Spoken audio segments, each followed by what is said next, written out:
Hello everyone.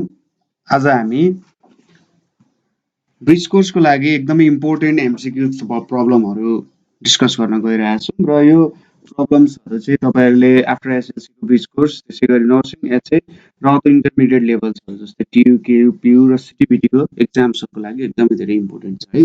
So हामी आफ्नो MCQ प्रब्लम्सहरू चाहिँ स्टार्ट गरौँ। पहिलो क्वेसन के छ भने which of the following is made of only one atom भनेर सोधिरहेछ। अब एउटा मात्र एटमले भनेपछि यसलाई जेनरली हामीले के नाम दिन्छौँ त भन्दा मोनो एटोमिक भनेर भन्छ। एउटा मात्र एटमले भनेको मोनो एटोमिक, दुईटा एटमले भनेको डाइएटोमिक, ट्राइएटोमिक हो त्यसरी लिन सकिन्छ। अब धेरै एटमले पोलिएटोमिक भन्छ, धेरैवटा एटमले बनाएको छ पोलिएटोमिक। यहाँनिर अब पहिलो के छ त एनओ। एनओ भनेको नाइट्रोजन र अक्सिजनले बनेको छ। अब एउटा मात्र एटमले बन्यो भनेपछि त्यो एउटा इलिमेन्टको फर्म लिनुपर्ने हो होइन। तर एनओमा के छ नाइट्रोजन र अक्सिजन दुइटै छ। त्यसै गरी हिलियम हेर्नु त हिलियम त एउटा मात्र एटमले बनेको छ। सो यो चाहिँ हाम्रो के हुन जान्छ त करेक्ट एन्सर हुन जान्छ। अब कार्बन मोनोअक्साइड सिओ पनि के छ त कार्बन र अक्सिजनले बनेको छ। म्याग्नेजियम सल्फाइड पनि म्याग्नेजियम र सल्फर दुइटा मिलेर बनेको छ। त्यही भएर यो एन्सर चाहिँ हाम्रो करेक्ट हुने भएन। यहाँनिर चाहिँ हिलियम हाम्रो करेक्ट एन्सर हुने भयो। त्यसपछि अर्को छ which of the following shows a ternary compound भनेर सोधिरहेछ। अब टर्नरी कम्पाउन्ड भनेको चाहिँ कस्तो कम्पाउन्ड हो भन्दा यो चाहिँ तीनवटा एटम्सहरू मिलेर बनेको हुन्छ। ठिक छ, कतिवटा तीनवटा एटम्स। अब तीनवटा एटम्स मिलेर बनेको भन्दा यहाँनिर हेर्नुहोस् त मैले तीनवटा एटम भन्दाखेरि तीन टाइपको एटम भन्न खोजेँ। तीनवटा डिफ्रेन्ट टाइप्स अफ एटम्सले यो बनेको हुन्छ। जस्तै त कसैले भन्ला ल त्यसो भए FeCl2 पनि एउटा टर्नरी होला किनभने यहाँनिर एउटा आइरन छ दुईटा क्लोरिन छ जम्मा जम्मै तीनवटा एटम भयो। यस्तो हुँदैन, यहाँनिर छुट्टा छुट्टै एटम हुनु पर्यो। यो क्लोरिनको दुईटा एटम भयो भने यो दुईटा एटम त एउटै क्लोरिनको हो भनेपछि यहाँनिर दुई टाइप्सको एटम मात्रै छ। ठिक छ, टु टाइप्स अफ एटम मात्रै छ। जस्तै कार्बन मोनोअक्साइडमा यो त दुईटा एटम मात्रै छ कार्बन र अक्सिजनको। सोडियम क्लोराइड NaCl मा सोडियम र क्लोरिनको दुईटा एटम छ। NH3 अमोनियामा के छ त नाइट्रोजन र हाइड्रोजन छ। अब नाइट्रोजन र हाइड्रोजन भएपछि यहाँनिर त तीनवटा हाइड्रोजन छ चारवटा भयो नि। यसो हेर्दाखेरि लाग्छ अरे यो टर्नरी हुन सक्छ, तर यहाँनिर दुई टाइप्स अफ एटम्स मात्रै भयो नाइट्रोजन र हाइड्रोजनको। र लास्टली जुन हाम्रो NaNO2 छ यहाँनिर सोडियम नाइट्रोजन र अक्सिजन तीन टाइप्स अफ एटम्सहरू छ। त्यही भएर यो चाहिँ हाम्रो टर्नरी कम्पाउन्ड हुन गयो। यही हो हाम्रो करेक्ट एन्सर। त्यसपछि यहाँनिर which of the following represents a mixture भनेर भनेको छ। अब मिक्सचरमा के हुनु पर्यो भन्दा एउटा सोल्युट हुनु पर्यो मेन कुरा। जेनरली एउटा सोल्युट हुन्छ एउटा सल्भेट हुन्छ होइन। यो चाहिँ होमोजेनियस मिक्सचर भयो। नभए दुईटा डिफ्रेन्ट टाइप्स अफ इलिमेन्ट्सहरू अथवा दुईटा डिफ्रेन्ट टाइप्स अफ कम्पाउन्ड्सहरू एकअर्कामा छन्, तिनीहरू रियाक्सन जेनरली गर्दैनन्, केही पनि केमिकल चेन्ज आउँदैन भने त्यो एउटा मिक्सचर भन्न। जस्तै मड वाटर भनेको मड र वाटर मिक्स भएको छ होइन, मिक्स भएको छ तर तिनीहरू जेनरली रियाक्सन त गर्दैनन् नि, मड र वाटर हो त्यही भन्न खोजेको। अब यो LSAQG लेखा छ यहाँनिर। एल भनेको लिक्विड, एस भनेको सोलिड, AQ भनेको एक्वियस र जी भनेको ग्यास। अब NaCl लाई लिक्विड फर्ममा लायो भने यो त NaCl को मात्रै लिक्विड भयो, यहाँनिर त अरू केही पनि छैन होइन। NaCl लाई मैले के गरेँ त फ्रिजिङ पोइन्टबाट यसलाई चाहिँ मैले के गरेँ फ्रिजिङ पोइन्टबाट यसलाई टेम्परेचर चेन्ज गरेर जुन सोलिड छ सोलिडलाई मैले लिक्विड फर्ममा बनाएँ हो त्यो। त्यसै गरी सोलिड त सोलिड भइहाल्यो। एक्वियस भनेको मैले यसलाई पानीसँग मिक्स गरेँ र जुन ग्यास छ यो NaCl को ग्यास बनायो मैले यसलाई बोइल गरेँ। अब यहाँनिर मिक्सचर भनेको के हुन्छ त NaCl एक्वियस हुन्छ किनभने NaCl लाई अथवा साल्टलाई मैले वाटरमा मिक्स गरेको छु नि त। यति मिक्स गरिसकेपछि यसले मलाई के दियो NaCl को एक्वियस सोलुसन दिने भयो र यो एउटा मिक्सचर हुने भयो किनभने यहाँ वाटर र साल्ट चाहिँ एउटा सर्टेन प्रपोर्सन एउटा सर्टेन लेभलमा मिक्स भएर बसेको छन्। ठिक छ, कुरा बुझ्यो। अरू लिक्विड सोलिड ग्यास भनेको चाहिँ यसमा अरू केही पनि मिक्स छैन, यहाँनिर केही सोल्युट अथवा सोल्भेन्ट छैन। जस्ट अब NaCl लिक्विड भनेको पनि एउटा सोल्युट मात्रै हुन सक्छ। सोलिड भनेको सोलिड भइहाल्यो, NaCl ग्यास भनेको ग्यास हुने भइहाल्यो। मिक्सचरको यसले डेफिनेसन सेटिस्फाई गर्नमा सिर्फ NaCl एक्वियसले मात्रै गर्छ। ठिक छ। अर्को छ bending of a paper clip is what type of change भनेर भनेको छ। ठिक छ। Bending of a paper clip अथवा तपाईँले सिम्पल तरिकाले बुझ्दाखेरि एउटा कुनै मेटललाई तपाईँले बेन्ड गर्नुभयो भने त्यो कस्तो टाइपको चेन्ज हुन्छ भनेर सोधिरहेको छ। एक्जाम्पल यहाँनिर जाउँ, chemical change. Bending of a paper clip chemical change त होइन होला, किनभने फेरि त्यसलाई आफ्नो ओरिजिनल पोजिसनमा त हामीले बनाउन सक्छौँ होइन। त्यसै गरी सिन्थेसिस। सिन्थेसिस भनेको चाहिँ हाम्रो एडिसन रियाक्सन जस्तो भयो। यहाँनिर यो रियाक्सन पनि होइन, यहाँनिर त केही तपाईँले दुईटा कम्पाउन्ड्सहरू त रियाक्ट गरिराख्नु भएको छैन नि, भनेपछि सिन्थेसिस पनि भएन यो। त्यसै गरी अर्को छ न्युट्रलाइजेसन। अब यहाँनिर bending of a paper clip भनेको एसिड र बेसको रियाक्सन त होइन भनेपछि बाँकी रह्यो फिजिकल चेन्ज। फिजिकल चेन्ज भनेको एउटा टेम्पोररी चेन्ज हो, जसले चाहिँ के गर्छ त भन्दा एउटा त्यसलाई फेरि रिभर्स गर्न सकिन्छ। त्यसैले हाम्रो bending of a paper clip भनेको चाहिँ के भयो त एउटा फिजिकल चेन्ज हुन गयो। ठिक छ, यसलाई फिजिकल चेन्ज भनेर लेखौँला। त्यसपछि छ which of the following is an example of physical property भनेर भनेको छ। ठिक छ, फिजिकल प्रपर्टीको एक्जाम्पल के हो भनेर सोधिरहेको छ। ल एक्जाम्पल यहाँनिर चेक गरौँ। पहिलो कुरा दिएको छ फ्ल्यामेबिलिटी। फ्ल्यामेबिलिटी भनेको बर्न हुन सक्ने क्यापेबिलिटी है। बर्न हुन्छ नि जुन छिट्टै बर्न हुन सक्छ हो त्यसलाई फ्ल्यामेबिलिटी भन्छ। जस्तै हामीले सोडियमलाई एयरमा राख्यौँ भने त्यो एकैछिनमा बर्न भइहाल्छ होइन। कम्बस्टिबल र फ्लेमेबल भनेको थोरै एउटै कुरा छ। अब फ्ल्यामेबल, कुनै कुरा फ्लेमेबल छ भने त्यो जलिसकेपछि त्यसलाई त फिजिकल प्रपर्टी भनेको त्यसै टेम्पोररी चेन्ज हुनु पर्यो, रिभर्सिबल चेन्ज हुनु पर्यो। तर फ्ल्यामेबिलिटी भनेको के हो त, त्यो कुरा जलिसकेपछि के हुन्छ त त्यसमा त त्यसलाई रिभर्स गर्न त सकिँदैन। कुनै कुरा जलाएर, पेपरलाई जलाएर तपाईँले फेरि रिभर्स गर्न सक्नुहुन्छ त, सक्नु हुँदैन नि। पेपरलाई जलाएर तपाईँले त्यसको ओरिजिनल कन्डिसनमा ल्याउन सक्नु हुँदैन होइन। त्यसैले फ्ल्यामेबिलिटी भनेको हाम्रो फिजिकल प्रपर्टी भएन। कम्बस्टिबिलिटी भनेको के हो त हाम्रो अर्को, यसले चाहिँ अक्सिजनसँगको रियाक्सनलाई दिन्छ। ठिक छ, कम्बसन भनेको अक्सिजनसँग रियाक्ट गर्नुलाई कम्बसन भन्छ। यसको एउटा एक्जाम्पल भनेको कार्बनलाई अक्सिजनसँग रियाक्ट गर्यो भने यदि भेरी लेस एमाउन्ट अफ अक्सिजनसँग रियाक्ट गर्यो भने कार्बन मोनोअक्साइड दिन्छ, भेरी हाई एमाउन्ट अफ अक्सिजनसँग रियाक्ट गर्यो भने कार्बन डाइअक्साइड दिन्छ। ठिक छ, सो कम्बस्टिबिलिटीले पनि एउटा केमिकल चेन्ज गराउँदो रहेछ, किनभने यो दुईटा जुन केमिकल कार्बन मोनोअक्साइड र कार्बन डाइअक्साइड जुन छ यसको प्रपर्टिजहरू त कार्बन र अक्सिजन भन्दा बेग्लै बेग्लै छ। त्यसैले कम्बस्टिबिलिटी पनि के भएन, एउटा फिजिकल प्रपर्टी भएन। त्यसपछि छ मेलिएबिलिटी। मेलिएबिलिटी भनेको के हो भन्दा कुनै पनि कुरालाई, कुनै पनि मेटल्सलाई चाहिँ थिन सिट, हामीले जसरी टिनको छाना बनाउनको लागि मेटललाई पिटेर सानो पाताहरू बनाउँछौँ नि, हो त्यो भनेको मेलिएबिलिटी भयो। र मेटल्सहरू मेलिएबल छ, फिजिकल प्रपर्टी पनि हो, किनभने मेलिएबल भएको मेटल्सहरूलाई फेरि अर्को सेपहरू दिन सकिन्छ, पुरानै मेटलहरूमा फर्काउन सकिन्छ। त्यसैले मेलिएबिलिटी एउटा फिजिकल प्रपर्टी भयो। कोरोसिभनेस भनेको जस्तै तपाईँले कुनै एसिडहरू राख्नुभयो कुनै भाँडामा राख्नु भने त्यो भाँडा पुरै बिग्रिन सक्छ नि होइन। त्यो भाँडा पुरै बिग्रेर त सबै भाँडाको एटम्सहरू चाहिँ त्यहाँ रियाक्ट भएर एकदम पातलो हुन सक्छ, त्यसलाई चाहिँ कोरोसिभनेस भन्छ। जस्तै पानीले ढुङ्गा बिस्तारै फुटाउँदै फुटाउँदै फुटाउँदै लान्छ नि, हो त्यो पनि के हो त कोरोजनै हो। अब कोरोजन पनि जेनरली केमिकलसँगै रियाक्ट हुने कारण कोरोजन पनि एउटा फिजिकल प्रपर्टी हुन सकेन। मेलिएबिलिटी हाम्रो फिजिकल प्रपर्टी भयो। अर्को छ which of the following substance does not possess uniform composition. अब युनिफर्म कम्पोजिसन पोजेस नगर्ने के हो भनेर सोधिरहेको छ। मैले लास्ट अप्सनबाट दिएँ हेर्नु त, प्योर वाटर।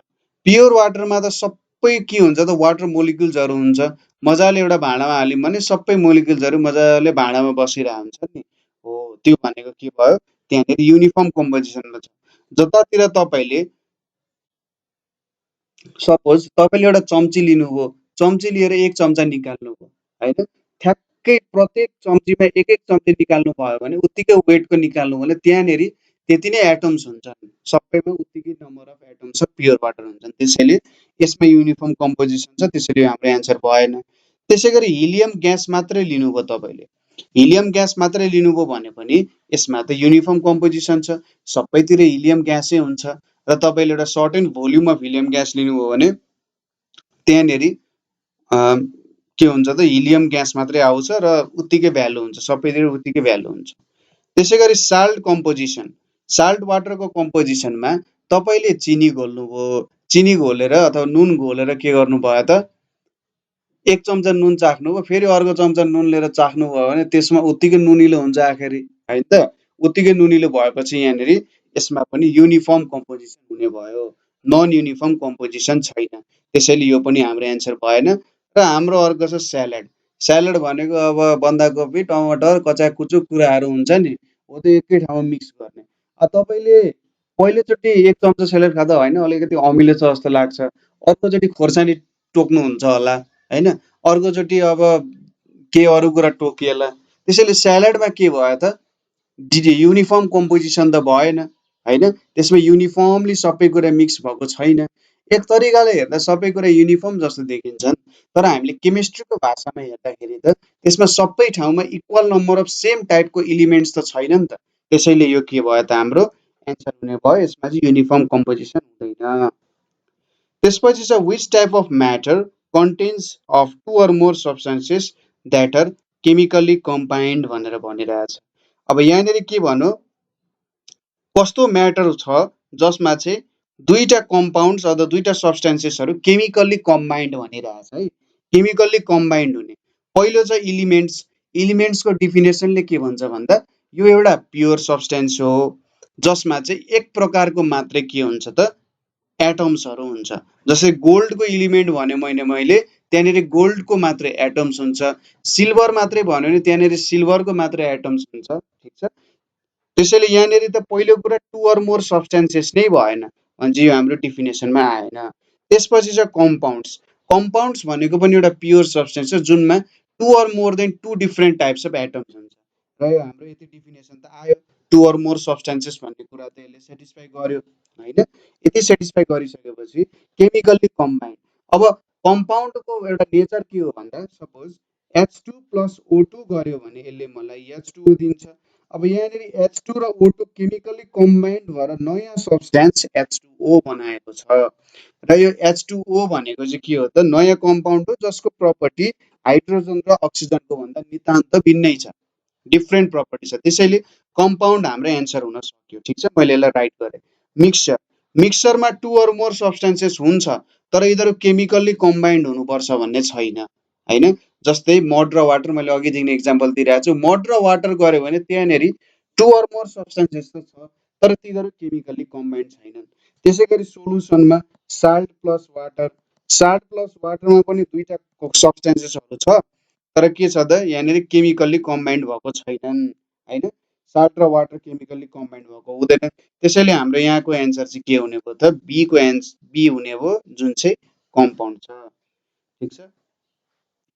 त्यसै गरी the evaporation of water is best describe as भनेर सोधिरहेछ। अब इभापोरेसन अफ वाटरले के भन्ने त यहाँनिर इभापोरेसन अफ वाटर भनेको लिक्विड वाटर चाहिँ लिक्विड वाटर केमा कन्भर्ट हुनुपर्ने हो भेपरमा कन्भर्ट हुनु पर्यो, ठिक छ? हाम्रो लिक्विड वाटर भेपरमा कन्भर्ट हुनुलाई चाहिँ इभापोरेसन अफ वाटर भनेर भन्छ, ठिक छ? अब लिक्विडदेखि भेपरमा कन्भर्ट हुनु भनेको त एउटा फिजिकल चेन्ज हो, किनभने भेपर फेरि अब सपोज आकाशमा गएको भेपर त्यो चाहिँ कन्डेन्स भएर फेरि तल झर्छ वाटरको रूपमा, लिक्विड वाटरको रूपमा तल झर्छ। त्यसैले यो एउटा फिजिकल चेन्ज हुने भयो, फिजिकल प्रपर्टी पनि भएन किनभने हामीले कुनै वाटरको नेचरको बारेमा, डाइइलेक्ट्रिक कन्स्ट्यान्टहरू, वाटरको टेस्टको बारेमा यस्तो बारे कुरा गरिरहेका छैनौँ। प्रपर्टी भन्दा वाटरको फिजिकल प्रपर्टीको कुरा आउँछ, ठिक छ? यसको प्रपर्टिजहरू के छ त यो एउटा युनिभर्सल सल्भेन्ट हो, यसको अर्डर हुँदैन, टेस्ट हुँदैन, यसको डाइइलेक्ट्रिक कन्स्ट्यान्टको भ्यालुहरू यति छ भनेर हामी यदि कसैको प्रपर्टी भन्छौँ भने त्यो चाहिँ फिजिकल प्रपर्टी भयो। तर यहाँ त इभापोरेसन अफ वाटर चेन्ज भइरहेछ भन्ने कुरा हो, ठिक छ? हो, यिनीहरू कुराहरू भयो। हामीलाई अब यो क्वेसनले कस्तो सोधिरहेछ भने मान्छे हिँडिरहेछ भने हिँड्ने के कारणले हिँडिरहेछ भनेर जस्तो सोधे हो क्या। फिजिकल प्रपर्टी भनेको त मान्छेको नाक कस्तो हुन्छ, मुख कस्तो हुन्छ भनेर सोधे हो। तर यहाँनिर हिँड्नको कारण के हो भन्दा उसले इनर्जी बर्न गरिरहेछ, त्यो कारण हिँडेको छ भन्ने एन्सर दिनुपर्ने हुन्छ।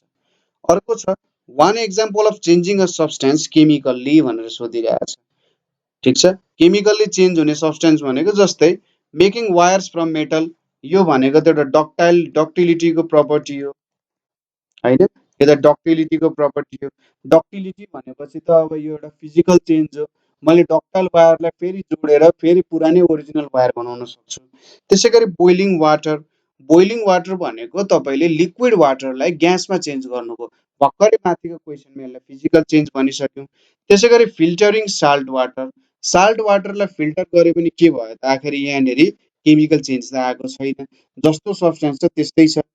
अर्को छ बर्निङ पेपरलाई बर्न गर्नु भनेको तपाईँले पेपरलाई बर्न गरिसकेपछि यहाँबाट एस आउँछ होइन, खरानी आउँछ, त्यो खरानीलाई जोडेर तपाईँले त ओरिजिनल पेपर बनाउन सक्नु हुँदैन।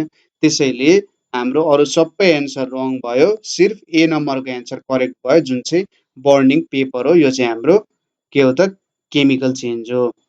त्यसै गरी when you add so much solute that no more dissolves you have के भनिरहेछ, तपाईँले सोल्युट एड गर्दै गर्दै गर्दै जानुभयो, अब धेरै सोल्युट डिजल्भ हुन सक्दैन भने त्यसलाई के भन्छ त, कस्तो सोल्युसन भन्छ? न्युट्रलाइजेसन भनेको त रियाक्सन हो, एसिड र बेस रियाक्ट गर्नुलाई न्युट्रलाइजेसन रियाक्सन भन्छ। ठिक छ, यो हाम्रो एन्सर पनि भएन। अर्को चाहिँ स्याचुरेटेड सोल्युसन हो। स्याचुरेटेड सोल्युसन भनेको चाहिँ कस्तो हो भने कुनै पनि एउटा सर्टेन टेम्परेचरमा तपाईँले यति धेरै सोल्युट एड गरिसक्नुभयो कि सल्भेन्टमा अब धेरै डिजल्भ गर्न सक्दैन हो, त्यसलाई चाहिँ के भन्छ त स्याचुरेटेड सोल्युसन भन्छ र यो बी नम्बरको हाम्रो एन्सर हुन्छ।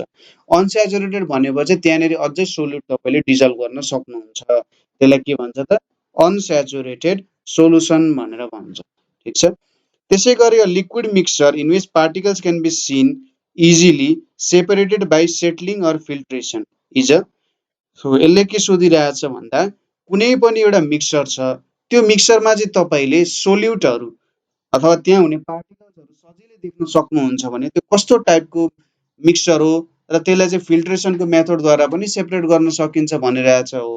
सोल्युसनमा के हुन्छ, एकदमै सानो हुन्छ, पार्टिकल्सहरू जुन सोल्युटको पार्टिकल्सहरू छ लगभग 10⁻⁻7 सेन्टिमिटरदेखि 10⁻⁻5 सेन्टिमिटरसम्म हुन्छन् जेनरली, र त्यसलाई हेर्नको लागि माइक्रोस्कोपै चाहिन्छ, त्यसैले सोल्युसन हाम्रो एन्सर हुन सकेन। सोल्भेन्ट भनेको त एन्सरै हुने भएन, यो रङ भइहाल्यो। सस्पेन्सन भनेको चाहिँ यो चाहिँ हाम्रो एन्सर हुन्छ। सस्पेन्सनमा जस्तै तपाईँले मड वाटर हाल्नु भने मड त तपाईँले आनन्दले देख्न सक्नुहुन्छ, त्यसैले हाम्रो एन्सर चाहिँ यसमा बी हुन जान्छ। यसको एन्सर के भयो त सस्पेन्सन हुन गयो, सस्पेन्सन चाहिँ हाम्रो एन्सर भयो है। Many medicines required that you shake well before use, medication of this type is best described as के भनेर सोधिरहेछ। ठिक छ, अब हामीले जहिले पनि मेडिसिनहरू खाँदाखेरि के देखाइरहेको हुन्छ त भन्दा सेक वेल बिफोर युज भनेर देखाइरहेको हुन्छ होइन। अब सेक वेल किन गर्नु, किन हल्लाउनु पर्यो होला भन्ने कुरा आउँछ। अब कस्तोले चाहिँ यो मेडिकेसनलाई बेस्ट डिस्क्राइब गर्न सक्छ होला भनिरहेछ। जस्तै के हुन सक्छ भन्दा मेडिसिन बनाउँदा पनि कुनै सब्सटेन्सेसहरू अलि हेभी हुन सक्छन् र तिनीहरू तलतिर सेटल डाउन हुन सक्छन् होइन, कुनै हेभी हुन सक्छन् तलतिर सेटल डाउन हुन्छन्, र यस्तो भइसकेपछि यसलाई त सेक गर्नु पर्यो ताकि फेरि त सबैतिर मजाले घोलियोस्। जस्तै तपाईँले धुलो र पानीलाई मजाले घोल्नु भने केही समयको लागि त त्यो के हुन्छ त सबैतिर इक्वल्ली फैलियो जस्तो देखिन्छ नि, तर केही समय छोडिदिइसकेपछि तल थिग्रिन्छ। यहाँ पनि त्यस्तै हो। सो यहाँनिर हेर्नु त सोल्युसनमा त यो हुँदैन, सोल्युसन भनेको त सबैतिर इक्वल्ली मिक्स हुन्छ, यसलाई सेक गरिराख्नु परेन।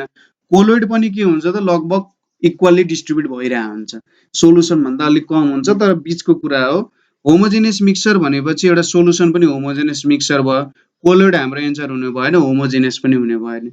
र हेट्रोजेनियस मिक्सचरमा चाहिँ यो हुन सक्छ, सेक गर्यो भने केही समयको लागि तपाईँले दबाई खाउन्जेलसम्मको समयसम्म चाहिँ यसमा के हुन्छ त सबैतिर इक्वल्ली मिक्स हुन्छ र तपाईँले सबै कम्पाउन्ड्सहरू चाहिँ लिन सक्नुहुन्छ।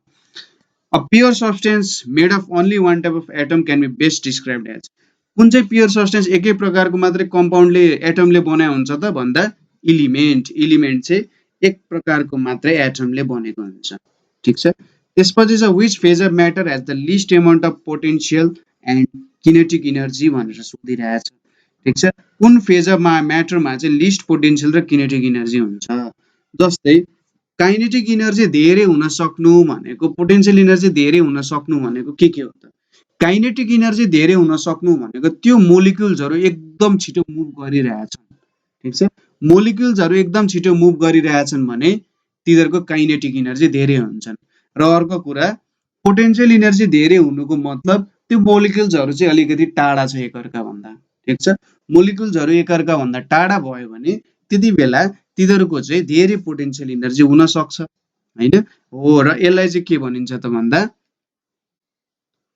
High amount of potential energy kinetic energy. अब धेरै काइनेटिक इनर्जीको लागि तिनीहरू मोलिक्युल्सहरू एकदम धेरै हल्लिनु पर्यो, र धेरै पोटेन्सियल इनर्जीको लागि के हुनु पर्यो त? टाढा टाढा हुनु पर्यो। भनेपछि सबसे धेरै पोटेन्सियल र काइनेटिक इनर्जी त ग्यासको हुने रहेछ। सायद प्लाज्मा भनेको चाहिँ ग्यास भन्दा अझै माथिको कुरा हो, तर प्लाज्माको प्रपर्टिज हामीले जेनरली जानिराख्न परेन हैन। प्लाज्माको सायद सबसे धेरै पोटेन्सियल र काइनेटिक इनर्जी हुन्छ, तर प्लाज्मा आफैमा चार्ज पार्टिकल्सहरू, ग्यासकै चार्ज पार्टिकल्सहरूको एउटा फर्मेसन जस्तो भयो है। र highest amount of potential energy र काइनेटिक इनर्जी सायद प्लाज्माको हुन्छ, त्यसपछि ग्यासको हुने भयो हैन। किनभने यसमा काइनेटिक इनर्जी पनि धेरै हुन्छ, ग्यास मोलिक्युल्सहरू कसरी ठङठङ ठङठङ गरेर आउँछन् भाँडोमा हैन हो, त्यो तिनीहरू धेरै मुभ पनि हुन सक्छ र के पनि हुन सक्छ त टाढा टाढा पनि छ। त्यसपछि लिक्विड, लिक्विडमा मोलिक्युल्सहरू अलिकति टाढा हुन्छन्, एकअर्कासँग बाँधिएको हुन्छन् तर फ्रीली मुभ पनि गर्न सक्छ। त्यसैले सबसे धेरै प्लाज्माको हुने भयो, त्यसपछि ग्यासको हुने भयो, त्यसपछि लिक्विडको हुने भयो, लास्टमा सोलिडको हुने भयो। सोलिडमा मोलिक्युल्सहरू एकदमै नजिकै खादिएको हुन्छन् र धेरै हल्लिन पनि सक्दैनन्, मुभ पनि हुन सक्दैन। त्यसैले सोलिडको चाहिँ के हुन्छ त? Least amount of potential and kinetic energy हुन्छ भनेर भन्न सकिन्छ। ठिक छ, यसमा के हुँदो रहेछ त? Least amount of potential and kinetic energy हुन्छ भनेर भन्न सकिन्छ। त्यसै गरी in which phase of matter particle move at slowest speed भनिरहेछ। स्लोएस्ट स्पिडमा हिँड्ने पनि के भयो त? सोलिडै हुने भयो, किनभने यसमा पार्टिकलको काइनेटिक इनर्जी एकदमै धेरै कम छ हैन, त्यो भएर सोलिड हुने भयो। त्यसपछि अर्को छ which phase of matter has the highest potential energy भनिरहेछ। अब हाइएस्ट पोटेन्सियल इनर्जी हुने म्याटर भनेको चाहिँ के भयो त? यहाँ हाम्रो हाइएस्ट पोटेन्सियल इनर्जी हुने म्याटर भनेको, अब अघि हामीले कुरा गरिरहेका थियौँ हाइएस्ट पोटेन्सियल एनर्जी। सो यसको एन्सर चाहिँ हामीले ग्यासै लेख्छौँ है जेनरली। ठिक छ, प्लाज्माको प्रपर्टिजहरू हामीले जेनरली पढाएको छैन, तर प्लाज्माहरू भनेको एउटा के बुझ्न सकिन्छ भन्दा चार्ज पार्टिकल्सहरूको एउटा कलेक्सन हो। एउटा भाँडोमा हामीले चार्ज पार्टिकल्सहरूलाई राख्यौँ भने यसलाई चाहिँ प्लाज्मा भनेर भन्छ है। र ग्यासको चाहिँ के हुन्छ? हाइएस्ट पोटेन्सियल एनर्जी हुन्छ। A measure of how well a solute can dissolve in a solvent in a given temperature. अब यो भनेको त के हो त? हाम्रो सोलुबिलिटीको डिफिनेसन हो हैन। कति सोल्युट चाहिँ सल्भेन्टमा डिजल्भ हुन सक्छ, कति पर्सेन्ट सोल्युट सल्भेन्टमा डिजल्भ हुन सक्छ कुनै एउटा गिभन टेम्परेचरमा भन्ने चाहिँ हाम्रो सोलुबिलिटीको डिफिनेसन हो। ठिक छ, सोलुबिलिटी भयो। स्याचुरेसन पोइन्ट भनेको के हो भन्दा कुन पोइन्टमा चाहिँ हाम्रो सोल्युट अब सोल्भेन्टमा डिजल्भ हुन सक्दैन, त्यसलाई चाहिँ स्याचुरेसन पोइन्ट भन्छ। एसिडिटी भनेको कति हाइड्रोजन एटम्सहरूको प्रेजेन्स छ त्यहाँनेरि भन्न चाहिँ के हो त? एसिडिटी हो। कन्सन्ट्रेसन भनेको चाहिँ अब सपोज HCl कङ्क HCl को कन्सन्ट्रेसनको कुरा गऱ्यौँ भने त्यसले चाहिँ के हुन्छ त? हाई एमाउन्ट अफ हाइड्रोजन एटम्सहरू दिन सक्छ, निकाल्न सक्छ नि हो। त्यहाँबाट कन्सन्ट्रेसन अफ हाइड्रोजन एटम्स चाहिँ कङ्क HCl ले धेरै दिने रहेछ भन्न सकिन्छ। यसको एन्सर सोलुबिलिटी भयो। What is the only one way to increase solubility of sugar in water? कसरी इन्क्रिज गर्न सकिन्छ होला त भन्दा, जस्तै हामीले चाहिँ कुनै कुरालाई ततायौँ भने के हुन्छ? त्यो एक्सपान्ड हुन्छ। एक्सपान्ड भइसकेपछि त्यहाँनेरि हामीले के बुझौँ? ए अब धेरै खाली ठाउँ भयो है। एक्सपान्ड हुनु भनेको त खाली ठाउँ निक्लिनु हो नि हो। त्यो खाली ठाउँ निक्लिसकेपछि भयो त्यहाँनेरि अझै सुगरको एटम्सहरू हाल्न सकिन्छ त हैन। त्यसो भए यहाँनेरि हामीले सोलुबिलिटी इन्क्रिज गराउने तरिका भनेको वाटरलाई हिट गर्यौँ भने, वाटरलाई कुल गर्यौँ भन्दा के हुन्छ, यसको भोल्युम घट्छ। भोल्युम घटिसकेपछि त यसले थोरै एमाउन्ट अफ सोल्ट मात्रै डिजल्भ गर्न सक्छ नि। त्यसै गरी increase the amount of sugar, amount of सुगरलाई इन्क्रिज गरायौँ भने त हामीले के भयो त, त्यसमा अब सोल्युबिलिटी त इन्क्रिज गराउने भएन। धेरै हाल्यो भने त के भयो, यहाँनिर एउटा सेचुरेटेड सोल्युसन क्रिएट हुन सक्छ। त्यसै गरी decrease the amount of sugar भनेको छ। अब सुगरको एमाउन्ट डिक्रिज गरौँ भने यसले सोल्युबिलिटी इन्क्रिज गराउँदैन, केही पनि काम गर्दैन यसले, होइन। आखिरी डिक्रिज गरेर के हुनु र, हामी त एउटा कसरी सोल्युबिलिटी बढाउने कुरा गरिरहेछौँ, होइन। धेरै सुगर कसरी एड गर्ने सोचिरहेछौँ, यहाँनिर थोरै हालेर त काम छैन, होइन। ठिक छ। सो हाम्रो एन्सर भनेको चाहिँ के हुन्छ, हिट द वाटर भन्ने चाहिँ हाम्रो करेक्ट एन्सर हुन जान्छ।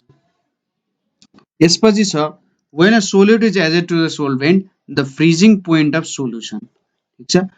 यदि सोल्युटलाई सोल्भेन्टमा हालियो, कुनै पनि सोल्युटलाई एउटा सोल्भेन्टमा हालियो भने यसको फ्रिजिङ पोइन्टमा कस्तो खालको चेन्ज आउँछ भनेर क्वेसनले हामीले सोधिरहेछ।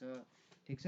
अब यसको एन्सर भनेको चाहिँ के हुन जान्छ त भन्दा, कुनै पनि सोल्युटलाई जब तपाईँले सोल्भेन्टमा हाल्नुहुन्छ यसको फ्रिजिङ पोइन्ट चाहिँ, सोल्युसनको फ्रिजिङ पोइन्ट चाहिँ घट्न जान्छ। ठिक छ। सोल्युसनको फ्रिजिङ पोइन्ट के हुन्छ त, घट्न जान्छ। दुईटा सब्स्टेन्सको भन्दा अबको सब्स्टेन्सको फ्रिजिङ पोइन्ट चाहिँ कम हुन जान्छ। ठिक छ। सो यसको एन्सर भनेको हाम्रो बी को एन्सर हुन्छ। यसको रिजन तपाईँले एकचोटि खोज्न सक्नुहुन्छ आफैले, किन चाहिँ मैले कुनै पनि सोल्युट हालेँ भने, सरी कुनै पनि सोल्भेन्टमा हाल्यो भने त्यो फ्रिजिङ पोइन्ट किन घट्छ भन्ने कुरा एकदम इन्ट्रेस्टिङ छ, त्यो कुरा तपाईँहरूले खोज्न सक्नुहुन्छ है। Water comes from your sink at home is, अब हाम्रो घरहरूमा आउने पानी जुन छ, सिङ्कहरूबाट पानी आउँछ। सिङ्क भनेको अब धाराहरू भन्न खोजे हो। धाराहरूबाट आउने पानी जुन छ त्यो पानी चाहिँ के हो भनेर सोधिरहेछ। ठिक छ।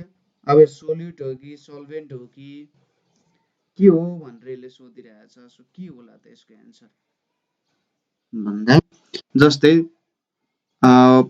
एउटा इलिमेन्ट हो, होइन। वाटर एउटा इलिमेन्ट त पक्कै पनि होइन, किनभने यसमा त एउटा मात्रै एटम त छैन, होइन। एउटा मात्रै एटम भइसकेपछि पो इलिमेन्ट हुन्छ, त इलिमेन्ट भएन। त्यसै गरी मिक्सचर, मिक्सचर चाहिँ हुनसक्छ। असब्स्टेन्स भनिरहेछ। अब सब्स्टेन्स भन्ने कुरा अलिकति नमिल्न सक्छ। कम्पाउन्ड त कम्पाउन्डै हो, तर यहाँनिर मोर देन 2 कम्पाउन्ड, जस्तै हाम्रो सिङ्कमा आउने जुन पानी छ त्यसमा त अरू मिनरल्सहरू पनि जोडेर आउन सक्छ नि, होइन। अरू मिनरलहरू पनि जोडेर आउन सक्छ भनेपछि यसको सायद बेस्ट एन्सर भनेको चाहिँ वाटर एउटा मिक्सचर हुनुपर्छ, किनभने धेरै प्रकारको केमिकलहरू पनि मिक्स भएर आएको हुनसक्छ। ठिक छ। You accidentally dump salt into half full pepper shaker you have just created. यसले के भन्यो त, तपाईँले यो पेपर भनेपछि सायद पिरोको कुरा गर्न खोजिरहेछ। ठिक छ। यसले के भनिरहेछ त, तपाईँले कुनै कुराको पिरो कुराहरू त्यहाँनिर हालिदिनु भयो भने यसले चाहिँ के गर्छ त भनेर सोधिरहेछ।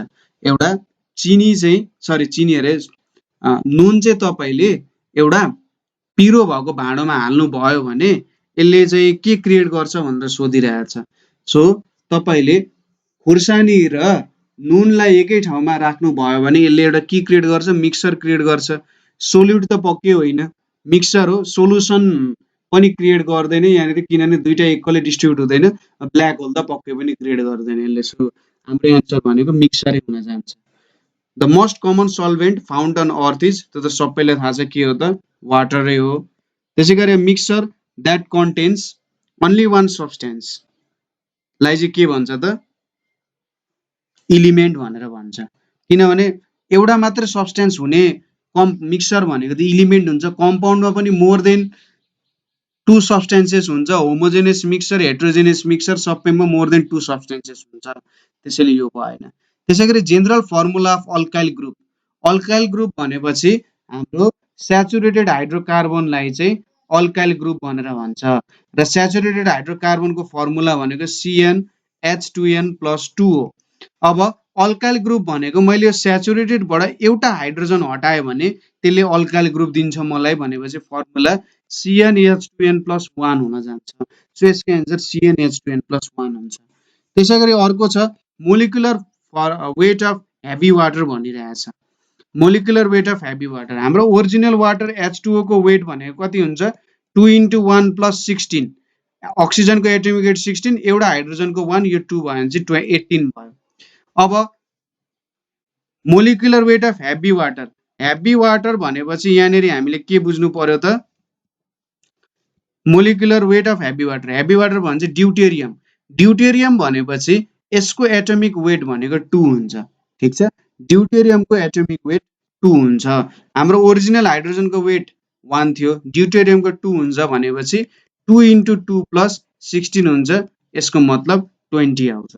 त्यसैले एन्सर 20 हुन जान्छ, ठिक छ। Which below is a mixture भनेर सोधिरहेछ, मिक्सचर कुन हो भनेर सोधिरहेछ।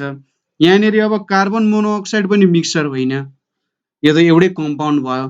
बेरिलियम पनि मिक्सचर होइन, पोटासियम क्लोराइड पनि मिक्सचर होइन, तर स्यान्ड आफैमा मिक्सचर हुन सक्छ। विभिन्न कुराहरूको जोइन्टले चाहिँ स्यान्ड बन्न सक्छ, ठिक छ। यो कुराहरू बुझियो होला। यसपछि छ how many moles of CO2 are present in 220 grams milligrams भनेर सोधिरहेछ। अब मोल्सको कुरा गरिसकेपछि हामीले यहाँनिर मोल्सको कन्सेप्ट पनि थोरै बुझ्नु पर्यो। सो CO2 मोल्स भनेको चाहिँ सपोज यो CO2 भन्ने छ, CO2 को वेट कति हुन्छ, 12 प्लस कति हुने भयो त यहाँनिर 12 प्लस हाम्रो अक्सिजनको एउटाको 16 हुँदैन 32, 44 हुन्छ।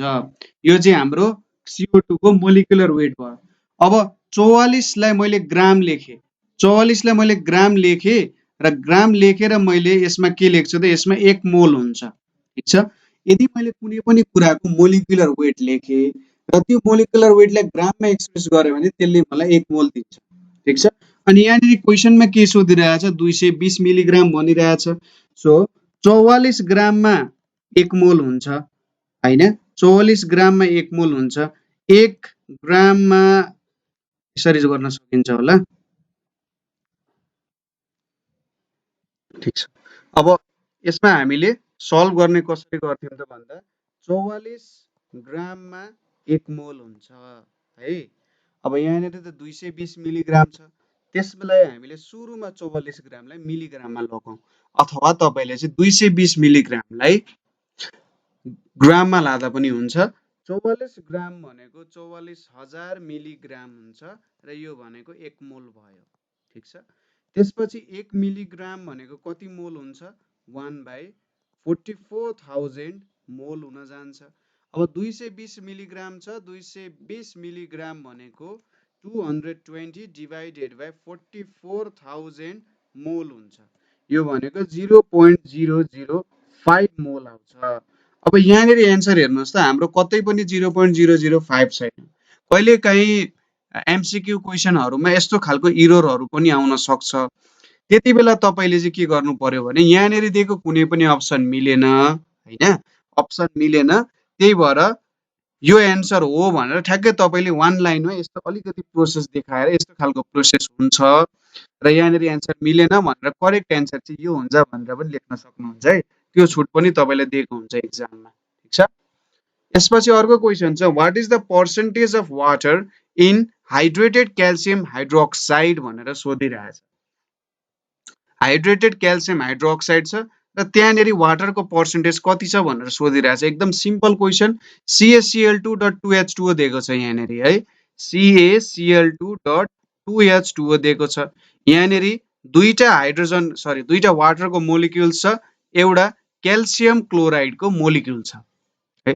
भनेपछि जम्मा जम्मी एउटा हाइड्रेटेड क्याल्सियम क्लोराइडमा एउटा क्याल्सियम क्लोराइडको मोलिक्युल र दुईटा वाटरको मोलिक्युल्स हुने रहेछ।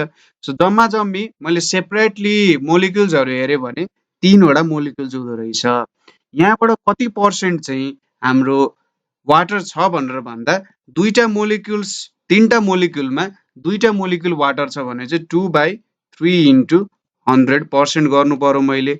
यदि मलाई क्याल्सियम क्लोराइड सोधेको भए जम्मा जम्मी मोलिक्युल 3टा थियो, एउटा चाहिँ त्यसमा क्याल्सियम क्लोराइड छ भने 1/3 गर्नु पर्थ्यो, यहाँ चाहिँ 2/3 × 100, यो भनेको 66.67% आउँछ।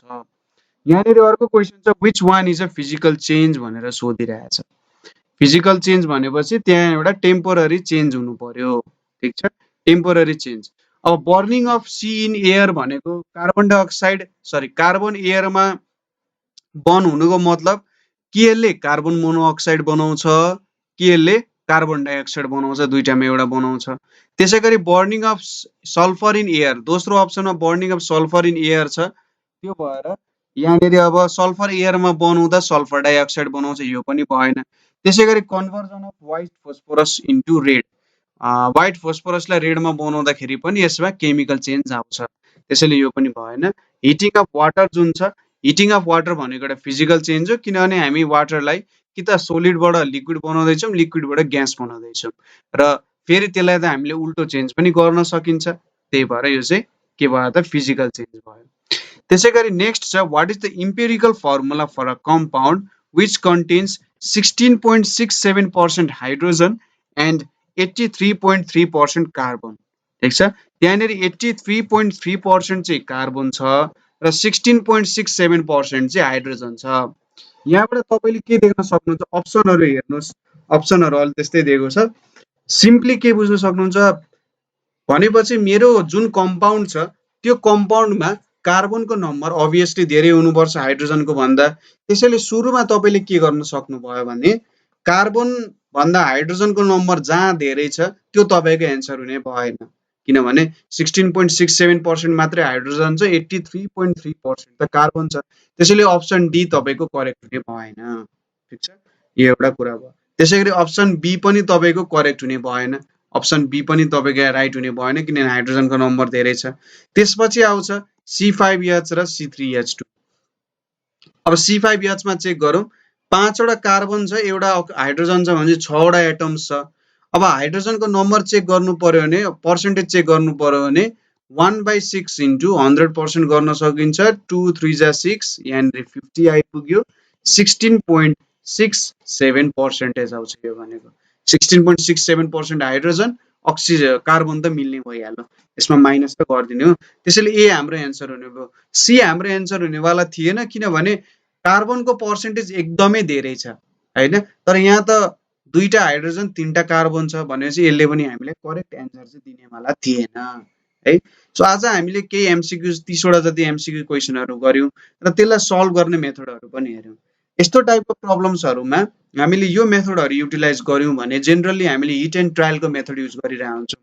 तपाईँलाई कुनै अप्सनमा कन्फ्युजन छ भने तपाईँले चाहिँ त्यसमा हेर्दै जानु कि अरू 3वटा अप्सन त आखिर मिस्टेकै हुने हो, एउटा राइट हुने हो, त अप्सनहरू चेक गर्दै जानु कुनले चाहिँ लजिकल रिजनिङ दिइरहेको छैन, ए यो चाहिँ लजिकल्ली रङ हुनसक्छ है, यसले चाहिँ हामीले ठ्याक्कै यो सोधेको क्वेसन अनुसार भ्यालु दिइरहेको छैन भन्ने कुरा फिल हुन्छ भने त्यो एन्सर रङ हुन्छ र बाँकी रहेको जुन एन्सर हुन्छ त्यो राइट हुन्छ। त्यसरी पनि तपाईँले काम गर्न सक्नुहुन्छ।